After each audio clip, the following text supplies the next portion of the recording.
A great mentor once asked me, if you only got paid based on the results your clients get, what would you change in your business? And I have to admit that was a very tough question to answer.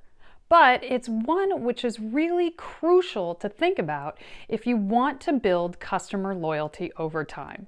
And who doesn't want to do that?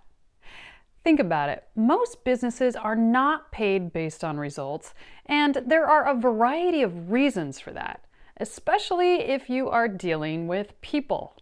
After all, people are kind of inconsistent. They're not like machines, and therefore we cannot guarantee that a person will do what you advise them to do or even use your product or service properly, even if they are paying you for that guidance. Also, people are consistently inconsistent. Some days they do what they should, and some days they chuck everything to the wind and they do whatever their whims tell them to do.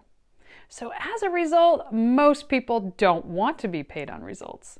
But what if you were? What are some of the changes that you would need to make in your company so that you could ensure high-level results and therefore ensure high-level pay? I'm going to give you a few areas that you could consider. First of all, think about client expectations.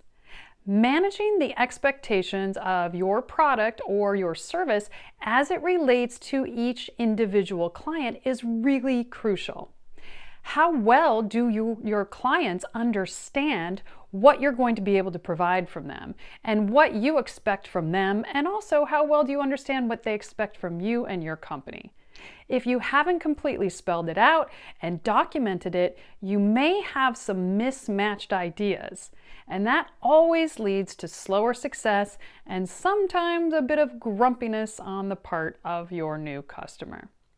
The next thing is client onboarding. How well do you get a new client started with your company? Are guidelines properly set about communication and timelines and responsibilities? Do they understand how to kind of marry your new processes or people or service within their existing company? Onboarding can often be automated to make it easy for you, but it is often an overlooked step after the thrill of the new deal and winning the new deal has worn off. The next thing is timelines. Have you determined how long success for each client will take and what they should be looking for in terms of small successes along the way? Most clients get very antsy waiting for that big success to come, but if you point out the small changes that they should be looking for along the way, they are far more likely to view success sooner and think you are a genius. Of course, then we have communication. Not all clients want the same level of communication. Just because you like to communicate in one way doesn't mean they do. Do you understand the personality style of your new client? And have you discussed what you will communicate and when and how? And lastly, we've got tweaking and feedback.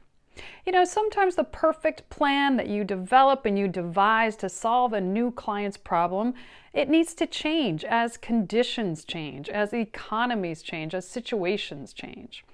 Have you discussed the possibility for tweaks and what kind of feedback loop is required to determine if those tweaks are necessary? Those are just 5 areas to focus on in order to set yourself up and your client up for getting great results. Remember, your best client is someone else's best prospect. So whether you get paid on results or not, act like you do, and you will create better communication, a more cohesive plan, and a client for life. It is a sure way to get clients to stay with you forever. In the meantime, of course, laugh a lot and learn a lot.